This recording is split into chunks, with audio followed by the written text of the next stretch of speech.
So let's, I'll just start with, we've already done our lead-ins. We already have all that recorded. So I think we can just get into, the let's begin by painting a picture or whatever. We might even not have to do that because we sort of have that in the can too. But I'm happy to do that again to shake the rust off real quick. Okay. Yeah. Why don't we do it again so it has kind of a natural flow and you don't have to piece it together. Checkity 1, 2. All right, that works. That's good, I think. Hey everyone, it's Elliot. And Todd. Welcome to Two Designers Walk Into a Bar, an ongoing conversation about pop culture and iconic design.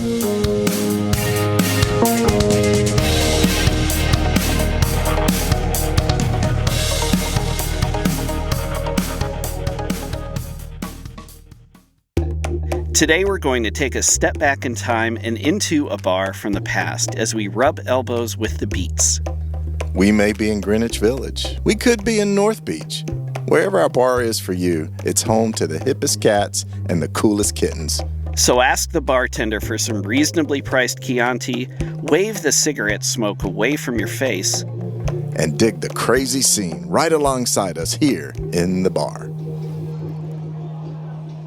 Okay, Todd, so we're talking about the beats today. So I'd like to begin by painting a picture here. Tell me what kind of picture, with unicorns and stuff like that?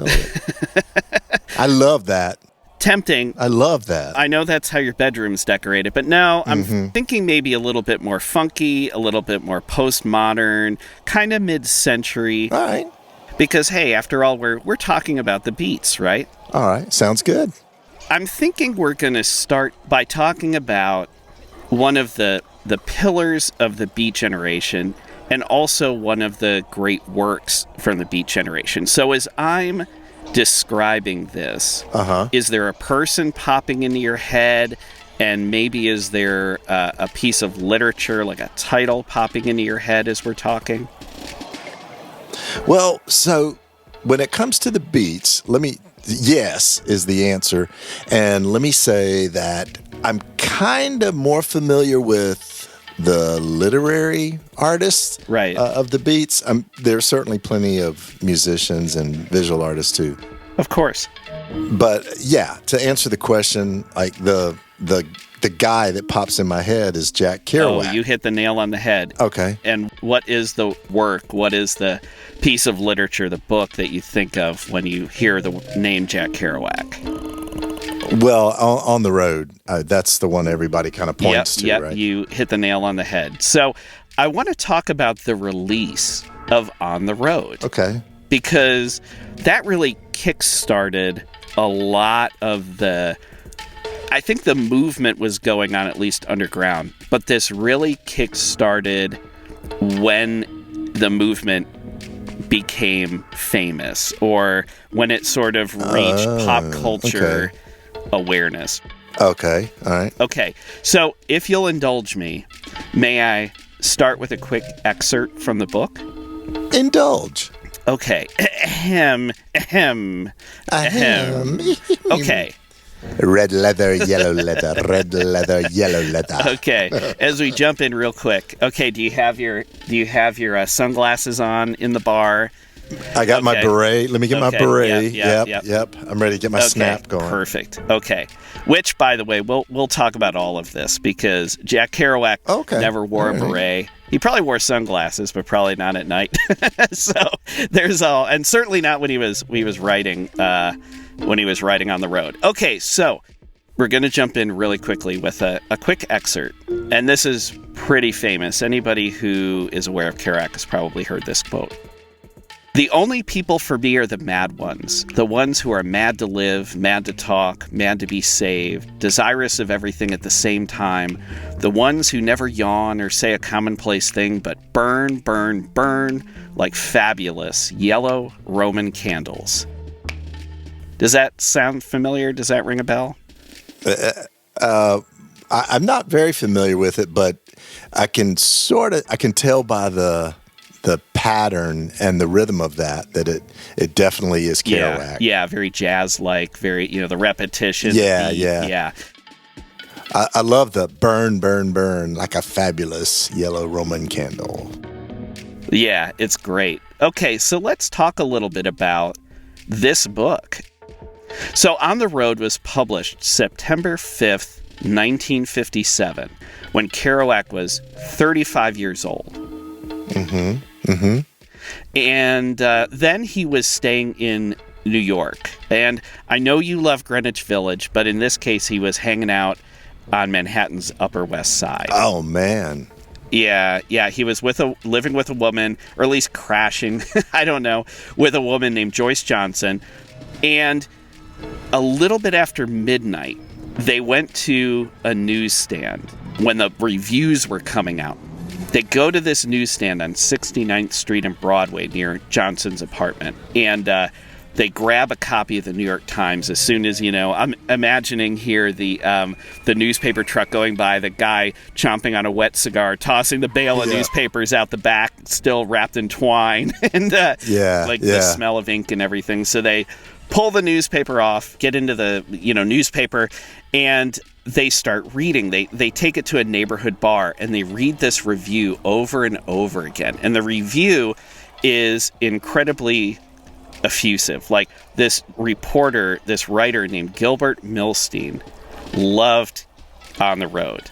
And he apparently had a little bit of affection for the Beats. He kind of knew some of these dudes because they were hanging around New York, and I think he kind of had a little bit of a beat on what they were all about. So he reads On the Road, and he, not to put too much of a burden on Kerouac, he refers to him as no less than, quote, the voice of a new generation, unquote. Oh. Yeah. Oh. That usually doesn't end well. So they just read this review over and over and over. So Kerouac finally got what he wanted, right? But as he's reading this review, he's just shaking his head. And even he couldn't understand why he wasn't happier reading these words in the paper of record, right? Certainly the literary cradle of the United States. Yeah, okay, well, I can't either. I can understand why he wasn't happier with what seems like not just a glowing review, but like a worshiping review. So did you learn any more about that? Yeah, so Johnson later wrote about this experience. And basically, in her words, that night when he went to bed, he was obscure. And he was awoken the next morning by the phone ringing. And he was famous for the rest of his life. Oh, wow. Yeah, okay. Until he died at age 47. So, I would chalk this up to the careful what you wish for, right? Yeah. So this, though, was one reviewer. This was one writer. Not everyone really liked what Kerouac was up to. There was an immediate backlash on the heels of this praiseworthy review, okay? And probably this is a little bit of what he anticipated, right? Uh-huh. There was another review in the New York Times by a freelance writer who did things for their reviews. There were others in the Atlantic Monthly, the Los Angeles Times, and Time Magazine itself, and none of these were nearly as kind. They all basically said they liked the style. The reason I read this quote is they really liked the structure. They liked the structure, they liked the cadence, but they didn't like the subject matter. They didn't like the people. They thought they were a bunch of down and outs, a bunch of slackers, a bunch of low-grade criminals. And I want to also contextualize this with a great sort of brilliant, cutting insult that you've probably heard before that we can credit to author and social gadfly Truman Capote. Okay? Yeah. Yeah. So I think you may know what's coming here. So Capote had perhaps the most famous put down of all time when it came to the book, right? Because this book was originally written on a single scroll of paper that was attached together, fed through a typewriter. So Capote famously said, about on the road. Well, that's not writing. That's typing, which I thought was great. I mean, it makes you wonder, if Capote were alive today with a laptop and iPads and everything else, would he still be writing longhand? I don't know. Yeah. But regardless, Kerouac had become the reluctant, quote-unquote, king of the beats. This is sort of what was ascribed to him. And he inspired countless people in Middle America to begin thinking beyond the outskirts of their hometowns and hit the road themselves to see what the world held. So a revolution in Middle America had truly begun. Okay, so there had to be something that the Beats were rallying for or rallying deeply against, and my spidey sense says it had something to do with mainstream media or some way, mainstream expectations. Yeah, definitely.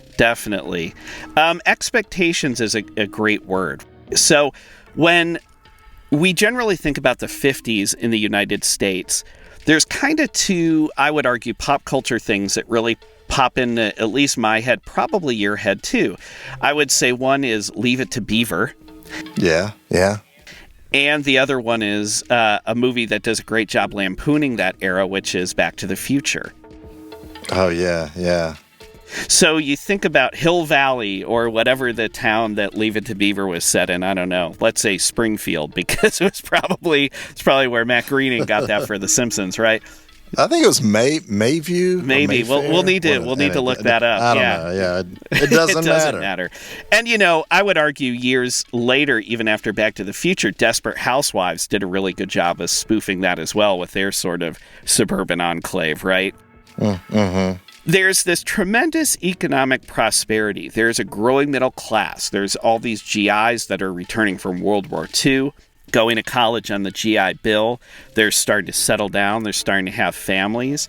So consumerism really begins to take off as all of this war production effort and the United States in general, it turns inward, right? It's like, well, everybody needs jobs. We have this factory capacity to produce all this stuff. There's all these people here now. Like, we've paid attention to the rest of the world with World War II. Now it's time to start paying attention to ourselves. And of course, as people settle down, as they're wont to do, the baby boom starts to happen. Yeah. And so this was post-war, and wasn't it a time of massive innovation and just sort of a cultural earthquake, if you will, with like Elvis Presley and all of that stuff? Oh, 100%.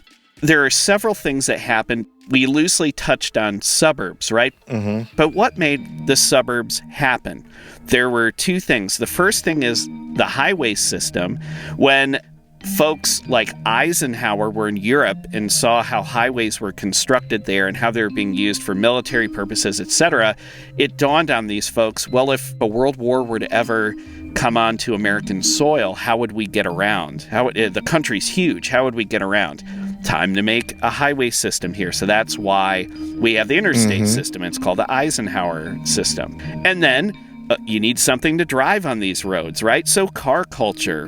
Think about the history of car culture. It was kind of going on during the 20s, and then it gets into the Depression in the 30s, so a lot of people couldn't afford cars. And of course, like everything else, it was really World War II that got us out of the Depression. It was the advanced manufacturing that allowed us to make cars better after, figuring things out for the war effort. So you have a highway system, you have cars driving on them, and then they're going from their jobs in the city to their 3-bedroom, 2-bath, half-acre ranch houses out in the burbs, right?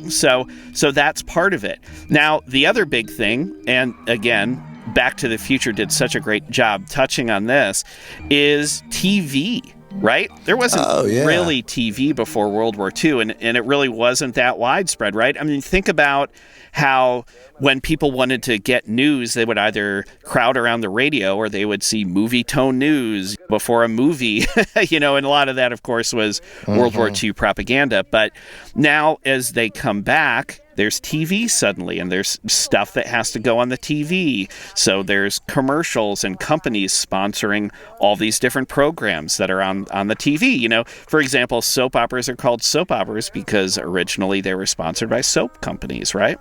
Mm-hmm. And I Love Lucy was sponsored by Philip Morris. There you go. Perfect. So they smoked a lot on I Love Lucy. Product placement conspicuous. I don't know if that was in the I don't know if that was in the contract or not, but they didn't shy away from it. Yeah, there wasn't the trigger warning before. It was like the only graphic that came up was "smoke them if you got them," and if you don't got them, why not? If you don't got them, go get them and then smoke them. Exactly. Yeah. On the other side of this, right, we have futurism that's happening because basically when we caught all of the German rocket scientists, literally rocket scientists like Werner von Braun, we said, hey, tell you what, we can give you the chair or you can come build rockets for us. And von Braun said, I think I'll build rockets for you guys. That's a great idea. I wish I'd thought of it. He starts up the space program, and none too soon, right? Because, of course, the Russians, as we shift into battling communism, they launch Sputnik, and the space race starts in earnest, right? Mm-hmm, mm-hmm. So Sputnik's out there. We then have cars that are looking very futuristic when you think about tail fins. We've, of course, have talked in our street culture episode, we talked about car culture and these GIs returning with these mechanical skills and putting those to use, modifying cars and everything like this. Then there are things in the realm of science. There's the transistor is being created. So that allows electronics to get much smaller. The radio I was mentioning earlier where people listen to the news, that had vacuum tubes in it. Now suddenly a radio can fit in your hand. It can go with you to the beach. You think about Frankie and Annette and dancing to music on the beach blanket, right? Mm-hmm. That was a transistor radio. Then there are things like the vaccine for polio. So polio was this illness that really threatened a lot of children. And when this vaccine came out, this was very, very liberating in the post-World War II era because a lot of folks felt it gave these kids a new lease on life because they could just get this vaccine, never had to worry about polio. Now, in addition to the rise of the U.S. Battling communism, we also had a rise in evangelical Christianity. Mm-hmm. So those kind of don't seem like they go together, the whole futurism thing and space race, innovation, advancements, and then evangelical Christianity. But when I think about it a little bit more, I'm like, oh, okay, was it that we had post-World War II and God was really smiling on the U.S. and that was bringing about this whole kind of new cultural conformity, if is the right word, maybe? I think that's very valid. I think it's like, yeah, we won. We're the good guys. Yeah. And so, we must be doing something right. And also, if you think about it, sure, Russia was out there, but we were sort of the lone superpower in a lot of ways, and we were the good guys. And look, hey, Todd, these countries that we bombed back to the Stone Age, we're helping to rebuild them. So how could we be bad people? Yeah, that's a difficult one to unpack. That's a whole other podcast. But you get the idea. But the big thing about religion, of course, is they generally don't want people to rock the boat and question too much, right? Right. So a lot of sameness, a lot of conformity. I mentioned the Cold War, so there's the Red Scare. There's the looming specter, of course, of the atomic bomb, right? I mean, we all did the duck and cover drills. We all saw the fallout shelter signs on buildings. I mean, it was, I remember there was a great Onion article in Our Dumb Century, the book that I love and that we talked about, where they show a photo of kids doing duck and cover under their desks at school, and the new radiation-proof and A-bomb-proof desks are lauded for their durability. Oh, man, it's so great. And then, of course, we start to segue soon after World War II. I don't think the U.S. ever met a beef we didn't like. We decide we need to go to Korea. We need to start battling communism in Korea. So there's a lot of activity that's going on.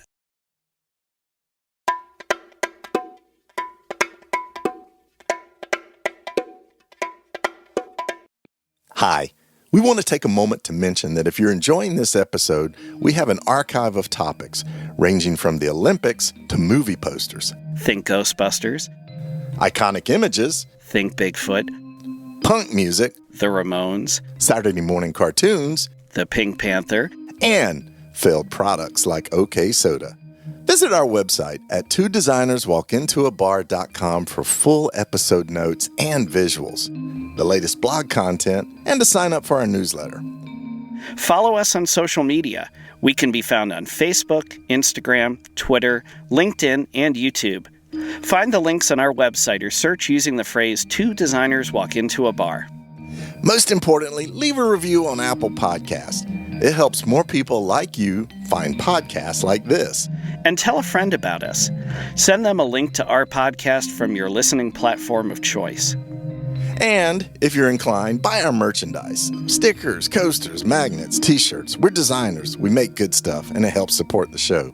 Get in touch. Use the contact form on our website or send an email to hello@twodesignerswalkintoabar.com. We read every message we get. Honest.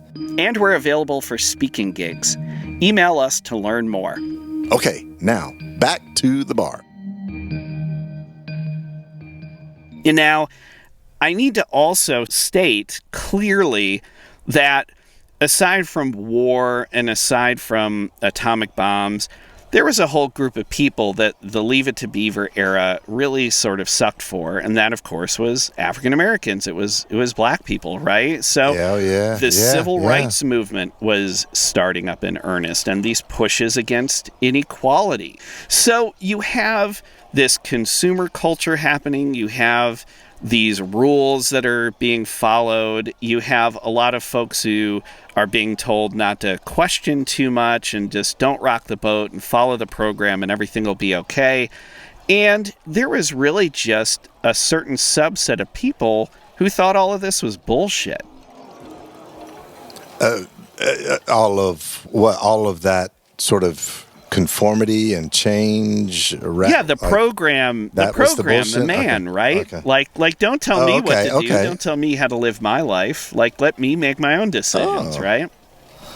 I love controversy. Tell me more about that. So when you think about the Beats, one of the core things to think about is they reject the sort of standard narrative values, these things that you're told to value in American culture and post-World War II culture. Like, this is what's important. Okay. Standard narrative values. That's like... Sorry, am I being too academic for you? You might be, yeah. Can you break it down for me a little bit? I'm not sure I fully understand, but yeah. You gotta, if you have money, you need to buy these things, and that will make you happy. Oh, right? okay. You have to, and not if, but you want money. You need money, and you need money because that money will allow you to get stuff, and that stuff means that your time is filled doing these things, right? Like watching TV, right?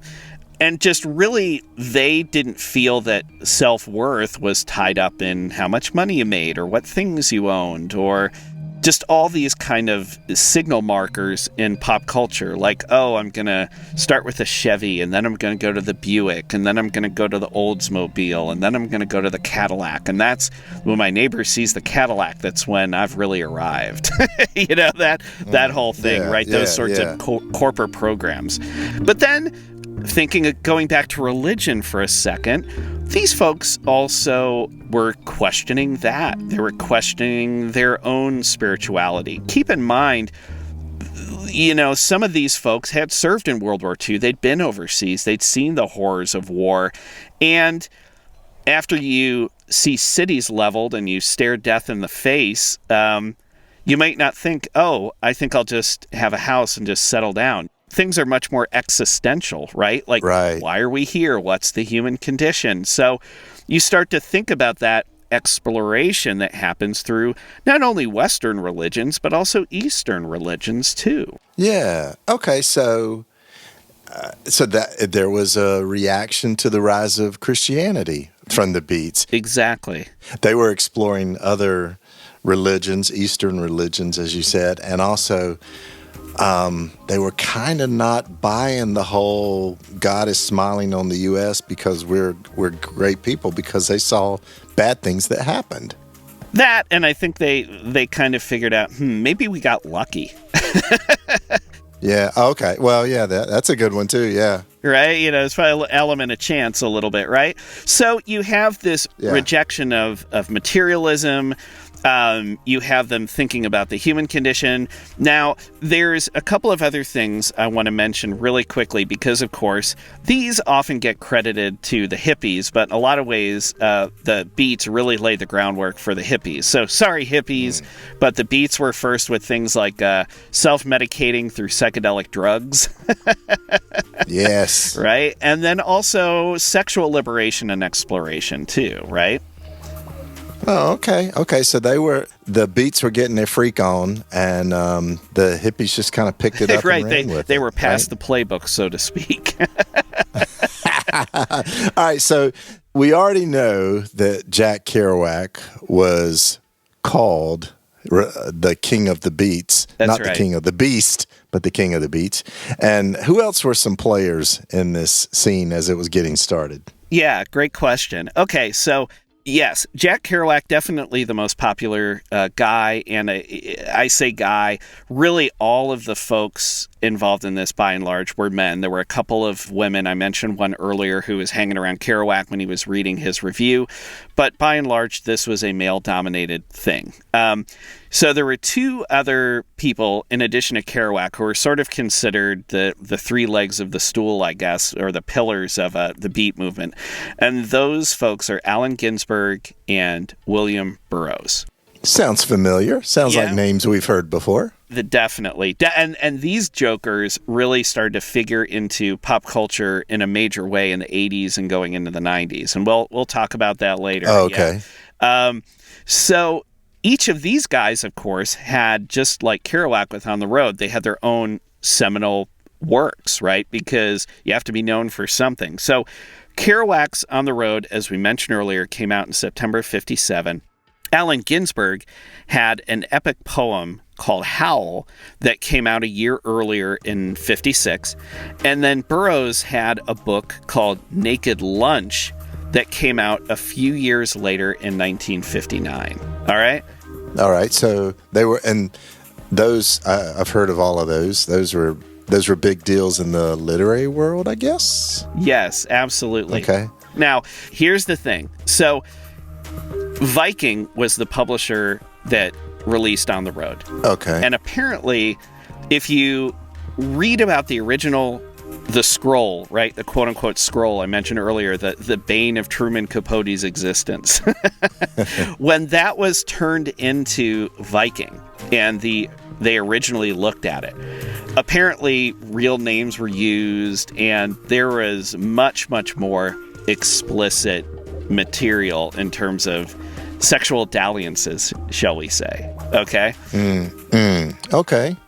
Now, Viking basically said to Kerouac, they're like, look, if you want to publish this book through us, you're going to have to tone some of this stuff down. You're going to have to take some of it out. You're going to have to change some of these names. So if you go back and you read the original On the Road, the unedited one that was released much later, it's much, much more raw, apparently. Oh, okay. The scroll tells all. Yes. Why did Viking do this? Why did they say this? Well, you could argue they were prudish, right? And they're like, hey, we want to get this in the hands of middle America. They'll never go for this. But it turns out they actually had a pretty good reason. So Howl the year before, and then Naked Lunch later, 2 years after On the Road came out. So you have one book that a year earlier was the focus of an obscenity trial. Oh, okay. Howl. That was Howl, right? Yeah, that was Howl. And then 2 years later, Naked Lunch is a focus of another obscenity trial. So they're kind of the bread on this sandwich. But Kerouac managed to dodge that bullet by listening to his editors a little bit. But I think with Ginsberg and Burroughs, I think Ginsberg was really adamant about his work. Again, it was a poem. It's like, no, you're not going to censor this poem. This is my inspiration. This is what I wrote about. This is how I feel. This is it. Take it or leave it. And luckily, he found City Lights bookstore. He found a publisher named Lawrence Ferlinghetti who was willing to publish it as is and take the heat for that. And then with Burroughs, with Naked Lunch, I don't know if with how kind of the edges were rounded a little bit with his publisher, what the deal was, or maybe he just didn't give a shit. I don't know, but either way, like that, that book came out, also becomes the subject of an obscenity trial, and like anything else, when stuff is kept from people and there's conversation around it being kept from people, and when you're told it's being kept from you because it's too obscene and you live in middle America, what do you want to do? I want more of it.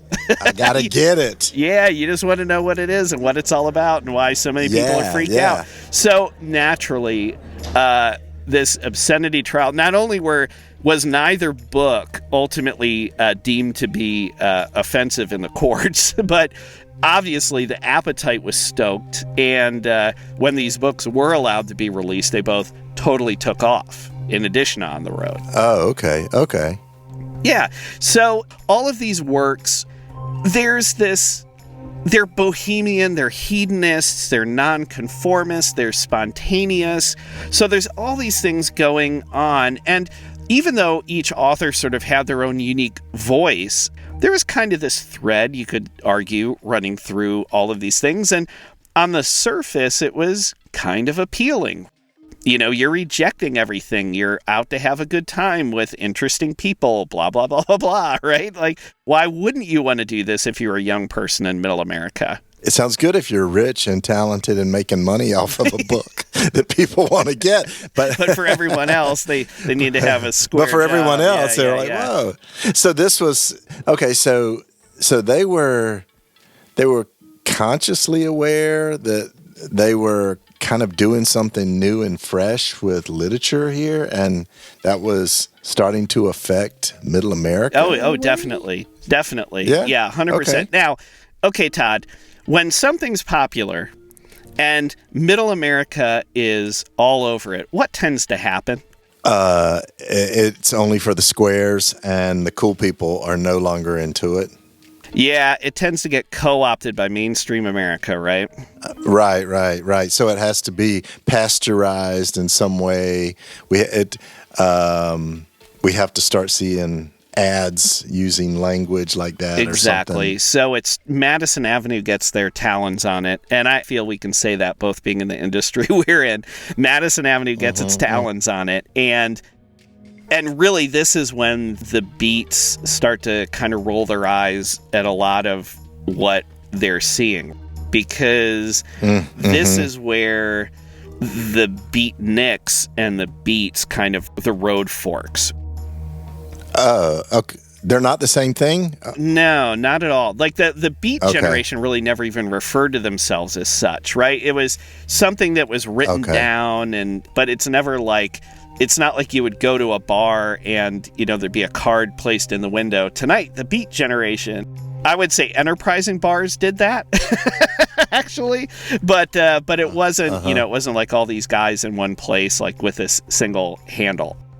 Oh, yeah, okay. So like with Kurt Cobain never was going around. Yeah, we're the grunge generation. Like if you have to self-proclaim it, then you ain't it. Yeah, grunge movement in this Seattle bar 2 nights.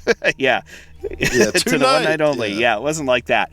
But there was this core group of folks. Herbert Huncke was another one of them, in addition to Ginsberg, Burroughs, Kerouac, as we talked about, this guy named Lucian Carr. So these guys all met in New York. So they all met at Columbia University. Some of them were living in New York. Some of them were students. And then they later went to San Francisco, and that's where, as I mentioned, Howl was published. City Lights Bookstore is still there today in San Francisco, and that's where Howl was published. And so they then became friends with some people on the West Coast, and this later starts to develop into the San Francisco Renaissance. So this is all happening well off the grid, well outside of Main Street. Like, there isn't, like, it's not like the real world. There weren't TV cameras following these guys around, documenting what they were doing. They were just kind of doing it. So you have these hangers-on that through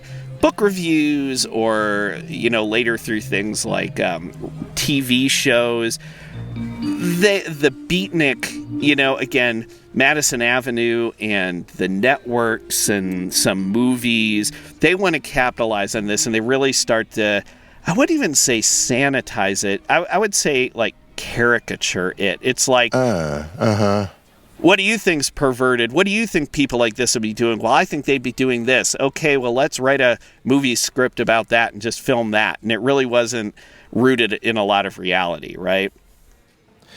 Yeah, because that's what I was thinking. Like the beatnik is a comical character that we would see in movies and TV at the time. They were the sort of lazy, uninspired, spoken code almost, and they were sort of seen as the person you didn't want to be.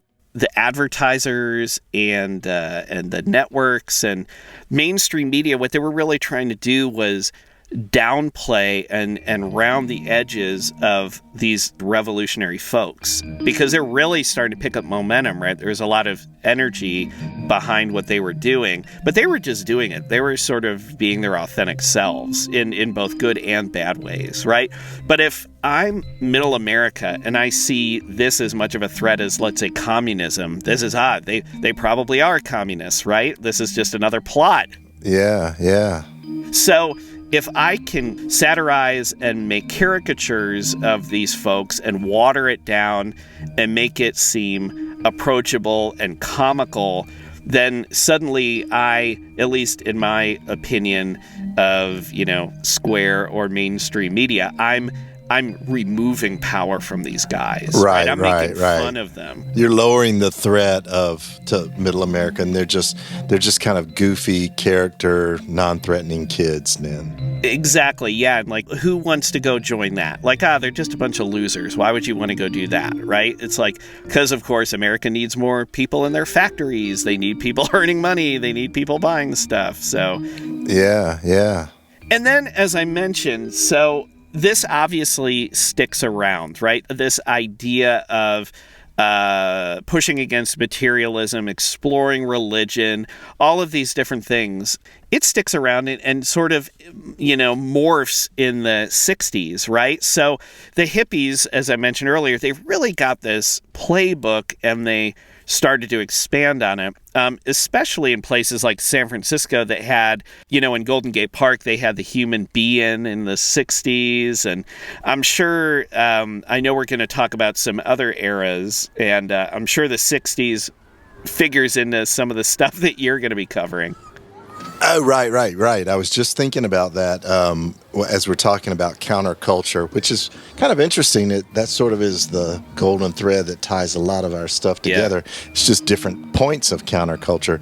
But yeah, I'm going to be talking about Andy Warhol and the factory scene coming up. And as you would imagine, counterculture plays a huge role in that. I wouldn't necessarily say hippies, but, I think that the Beats they lit the fuse. Yeah, and fire can burn in a number of different directions, right? It's not a linear thing. So just to wrap up our conversation for this episode, I want to talk about two quick things as we think about the 60s and think about the lasting influence of the Beats a little bit here. So one is Ginsberg, Allen Ginsberg. He definitely made the switcheroo. Kerouac was really resentful of the hippies. He thought they were idiots. And there's actually, we'll put this on our episode page, there's a video of him on Firing Line, William F. Buckley Jr.'s show. And he is grumpy, and he's probably half a bottle in before he even gets on the air. Just like us. Yeah, exactly. And he's reading the riot act to some hippies on this. Like, he's none too pleased with the hippies kind of stealing the beat's thunder. And then the other thing I wanted to mention was another one of his good friends, Neil Cassidy, who was his partner in crime for On the Road. He ended up... Okay, Todd, I'm going to quiz you again. I quizzed you at the top of the episode. Can I quiz you one more time? All right. Okay. Why not? Let's go. Okay. Does the name Ken Kesey sound familiar to you in any way? Yeah, I don't know details, but I think something with the Merry Pranksters or something like that. I don't know, were the Merry Pranksters like they just travel around doing shit to people, or I don't know. Anyway, I don't know. That's about as much as I know. Yeah, it's like a '60s version of Punk'd. Is that what you're thinking? Yeah. That's it. I don't know if that would fly on Jeopardy as an answer, but maybe you can help me out here. So he's probably most famous for writing One Flew Over the Cuckoo's Nest, of course, which later became... okay. But he also, you're exactly right, he had his bus. The bus was actually named Further, and he had his bus of merry pranksters who were exploring, right? Really, it was sort of On the Road 2.0. So they're driving around the U.S., they're dropping acid, they're doing all kinds of things like that. So who is the bus driver for Further, for Ken Kesey's bus? Is that one of the beat authors? Yeah, sort of. Yeah, I could have said that better, couldn't I? Is that one of the beat authors? It's Neil Cassidy. It's Jack Kerouac's sidekick. So while Kerouac is on TV literally railing against the hippies, you have his buddy Neil Cassidy tooling around with a bus full of hippies causing trouble. So the whole thing was kind of crazy, but I thought that was just a really interesting way to wrap this up. Starts to tie it all together, Absolutely. Doesn't it? So that's interesting then. So there's a lot to unpack, I'm sure, with beat culture. Oh gosh, yeah. What can we look forward to next in this series? So we talked a little bit about the what, and obviously when you go into the what, you're also talking about the who, at least. Not the band The Who. I mean, maybe, but yeah, okay. I didn't mean to excite maybe, you. Yeah. But, I think they're mods. Yeah, that's right. We got to get our scooters. But getting deeper into the who and also the where, because Todd, when I know when a scene is set, you love the where. Right, I do. I love a scene. I love a creative scene. So I'll tell you what, let's talk about that the next time we're around the bar. And hey, here's a thought, and I know you're going to really be astonished when this is coming from me, but don't forget to tip the bartender tonight. And your favorite podcast host. Oh, that's even better. Too. I like that more. Even better. Yeah, tip everybody. That's right. Actually, we'll give you a tip, listener, and that's tune into the next episode coming very, very soon. I love it. All right, till next time. See ya.